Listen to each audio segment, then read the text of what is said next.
If you look up into the sky, standing in the crowded streets of San Francisco, you can see giant cranes piercing through the clouds. On the ground, you can see excavators moving nonstop. Every day, there are different construction projects in progress, some big, some small. Currently, we have Central BART and Salesforce Tower in construction. But the scale of these projects still cannot be compared to the community effort and the ongoing challenges that were faced in the construction of the Tunghua Hospital since its inception in 1900 to today's brand new facility. Like a phoenix, reborn in the flames of the 1906 earthquake, the new Tunghua Hospital has grown up to fulfill the hopes and dreams of today's Bay Area Chinese community. I'm Yalek Wang, reporter and anchor from KTSF TV.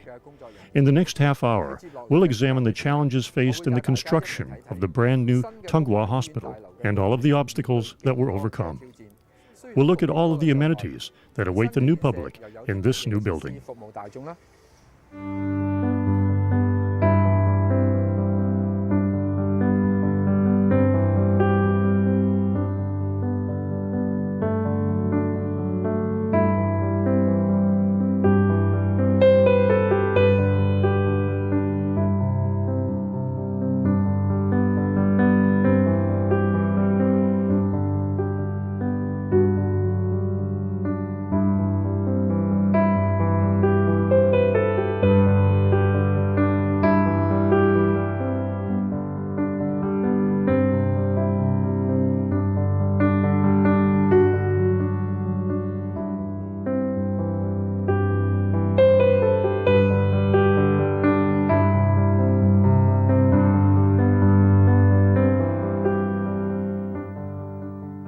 The following program is a co-production between KTSF Channel 26 and the Chinese Hospital.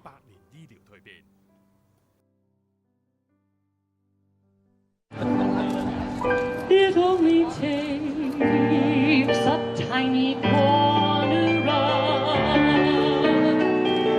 this great big world to find a place that you love.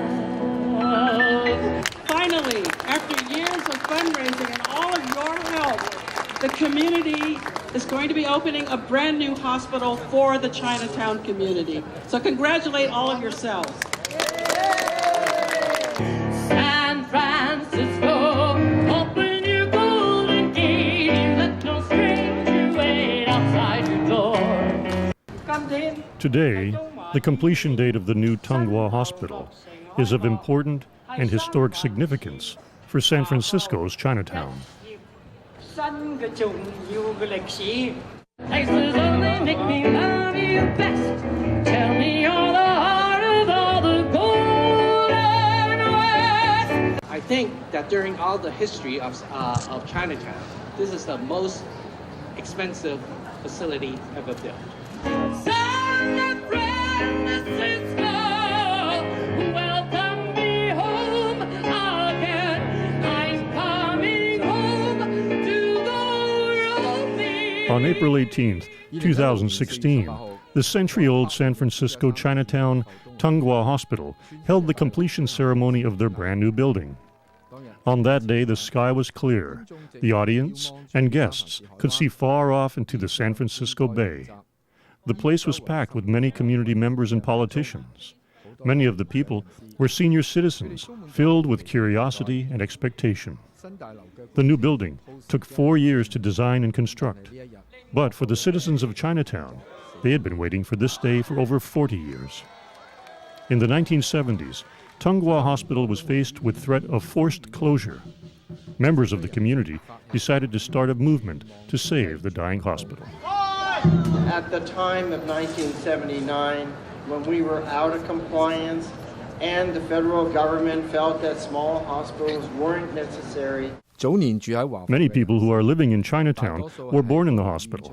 And in the last century, Tunghua Hospital had helped birth and nurture many Chinese people. but people like my colleague Norman Yee, folks like our former police chief Fred Lau, our former police chief Heather Fong, our school board member Sandra Lee Fewer, they always carry as a badge of pride the fact that they were born in Chinese hospital. Willie Brown, former mayor of San Francisco, attends Tunghua Hospital fundraisers every year and has donated more than $100,000. And in the most demonstrated, wonderful, generous fashion, the community itself, the family associations, and members of who are not members of any family association, put nickels and dimes and quarters and whatever they earn together to produce that facility. Tunghua Hospital is the only remaining independent hospital. Their history goes back over 100 years. It came from the history of Chinese immigrants in the 1800s being rejected from the mainstream healthcare system. Then in 1899, for the first time in Chinatown, built on 828 Sacramento Street, Tunghua Dispensary began to provide the Chinese with both Eastern and Western medical services. The earthquake of 1906 destroyed most of Chinatown, but it did not destroy the Chinese community. The Chinese community dreamed of a hospital to call their own, so 15 organizations began to gather funds with this goal in mind. And on April 18, 1925, Tunghua Hospital officially opened at 835 Jackson Street. The hospital went through a renovation in 1979, but upon reaching the millennium, the facility could no longer satisfy building safety codes.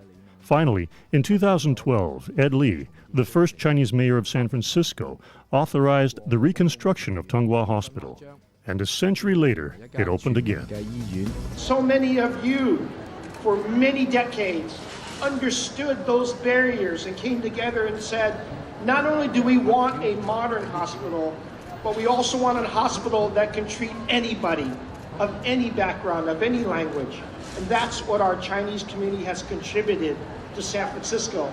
It's a hospital and a health plan and a health service that is accessible for everyone.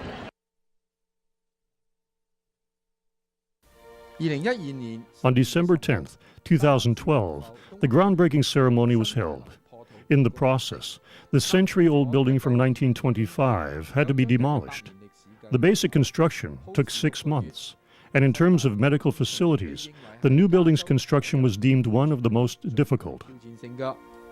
I've done a lot of downtown San Francisco work. This project is very unique. It's so tight, because of the community here, with the produce, the fresh produce market across the street, and the fish markets.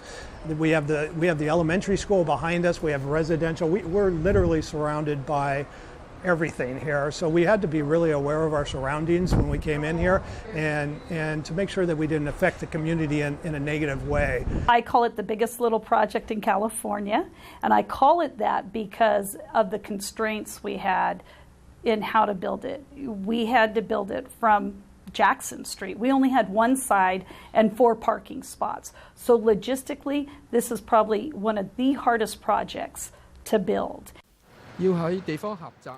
The task of building an 8-story building in crowded Chinatown was awesome. First of all, in the front of the construction site, there are only 4 parking spaces.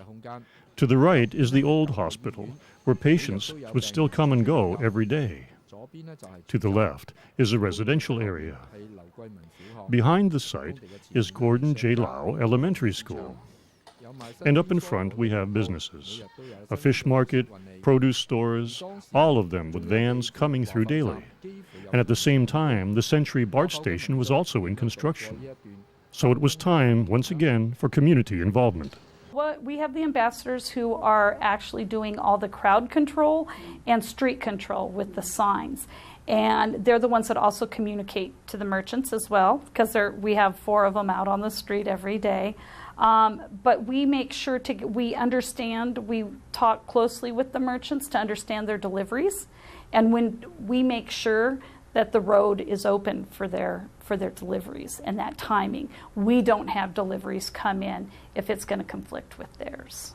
We make sure of things like that. We help them out. You will see many times the construction workers over there helping them move crates, fish, whatever we have to. I think it could be frustrating.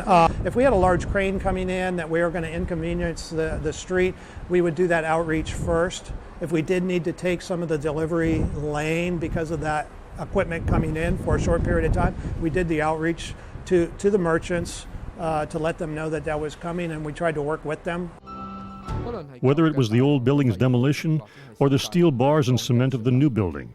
Transporting tons and tons of materials in and out of central Chinatown was a great challenge. When we excavated our soil here, we staged all those trucks off-site. We staged them down on the Embarcadero, and we called them up one at a time. So we didn't just back trucks up and just, clog up Chinatown. And then that's one of the agreements we made with the city of San Francisco that we would do to limit, the truck traffic on Jackson Street. The hospital on Jackson Street has 8 levels, including 2 basement levels. The foundation is 5 to 8 feet in width and 30 feet deep. During the construction, in order to support the old hospital next door, manual labor was used to dig down an additional 5 feet. Every day, there were about 80 to 100 workers on the site. And because external space was limited, they had to work from the inside out. Normally, when you're building a building, the crane can go outside of the building envelope. The temporary hoist to bring workers up and down the building can go outside the building. We didn't have that luxury here. We didn't have the room. Both of those had to go within inside the building envelope. And that added a whole nother dimension of planning, just to make sure that we're putting those in the right place where we could actually still build the building, but keep those in place and be able to remove them.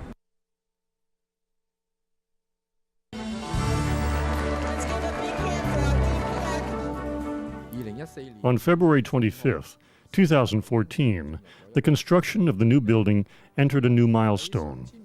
On that day, thousands of people got to witness the topping off ceremony of the new building. Hundreds of donors signed their name on the last beam. It was then hoisted up to the 8th floor for installation, signifying the completion of the new Tunghua Hospital building. I would say we had a few different milestones that were really important to us. One was when we topped off with the steel and we had the celebration with the mayor and everyone signed the last beam. That's a big accomplishment for the construction crew of having the structure up, the backbone is up.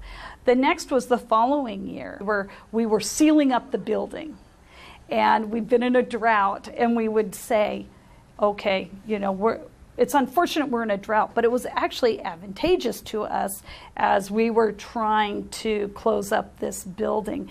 And so we knew the rains were coming in December, and it was everything for us to get the building closed up. And we got it done by Thanksgiving, and the following week it poured. So it was hilarious, but we have been really lucky. It's like the stars always line up for us on those kinds of things. In reality, the beginning phase of the construction was not that smooth. The construction company, the engineering group, and the main engineer all had to be switched out. It was falling behind schedule and everything, and the hospital was having some issues with that. So we had to make some significant changes of letting go of the architect and the structural engineer and change the design team, which took. We did that very fast, but to bring the new team back, get them up to snuff on, what this project is and the scope of work. And the one thing with that is we chose a firm that's local here in San Francisco, but also is from the community, and that's MEI Architects. The representative of May Construction Company is Chen Meimei. At that time, the new building construction was already entering its 3rd stage. So this project is permitted in 6 increments. When we get on the project, they get 3 increments that are permitted. So we are hired to complete the entire permitting process and also to complete the construction. Taking over the project after the structure had already been finished was challenging. Every stage required a different permit before they could continue to the next. It became a race against time. We have to make sure that we get the permit in time to make sure that the construction doesn't stop in the middle. And there are times that the the contractor will tell us that by a certain time, if you don't get the permit, we will have to stop. So I think schedule was the biggest challenge. In comparison to the mainstream hospitals, whose construction areas are all quite big, Tsinghua Hospital had to accommodate the cramped up and busy setting of Chinatown. Every step of the way faced a new challenge. How can we fit all those tanks underneath that sidewalk and then be able to fit into the building, and how that generator, usually you have land to put it on the ground, but we have to put our emergency generator on the roof. The design of the Tsinghua Hospital building incorporates many Chinese elements. The structural exterior features 6 giant black and white photos documenting the hospital's century-old history. In front of the hospital entrance is a rainbow-colored great dragon made from 400 or so pieces of colored tile. Each tile has the name of a donor on them. Entering the interior does not have the chilling feeling one might get from other hospitals. Instead, one gets almost a warm feeling, a calm feeling in the air. Interior decoration incorporates many Asian artistic themes, such as water, fish, flowers, and scenery. This attention to detail provides the sick and their loved ones a tranquil environment. Most of the patients' rooms are singles. Through the window, one can see the beautiful San Francisco Bay.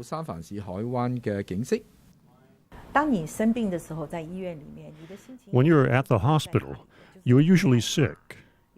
And in the hospital, your heart is up in the air. A lot of times, you're facing fear or other negative emotions. What interior decorating can do is help alleviate tension and stress.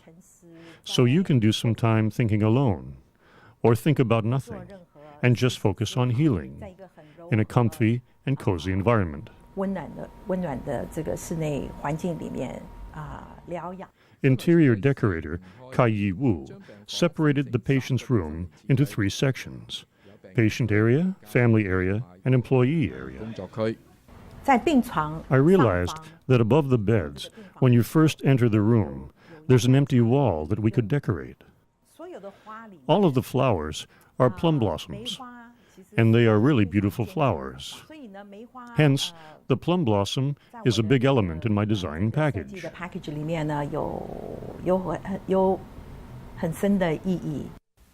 The new building also contains a Buddhist prayer room.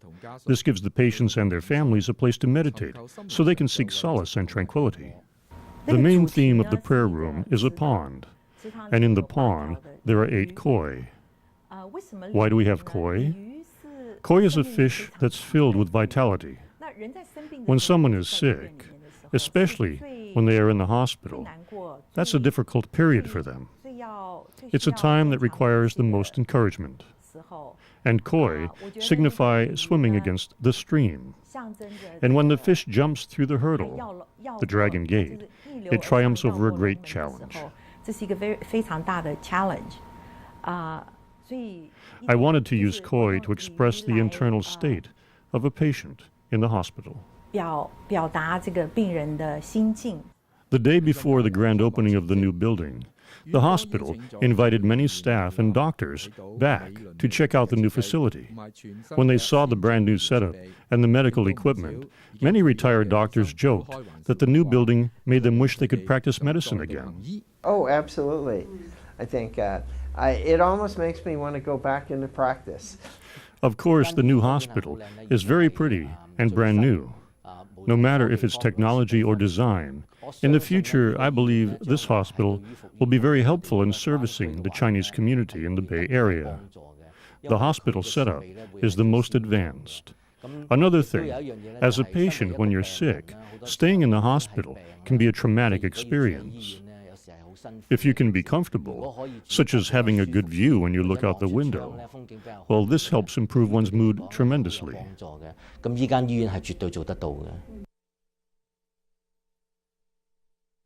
The new Tsinghua Hospital is a medical facility equipped with the newest technology and has a functional healing design.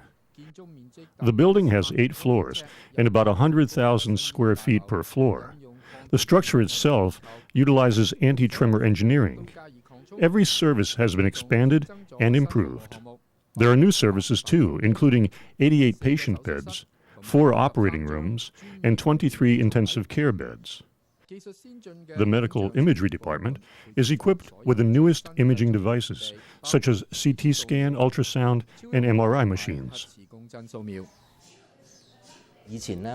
Before, when we wanted to do an MRI, I would have to ask the patient to schedule it themselves.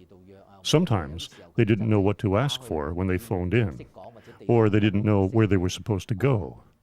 Now there's an MRI in the hospital. That makes everything so much easier.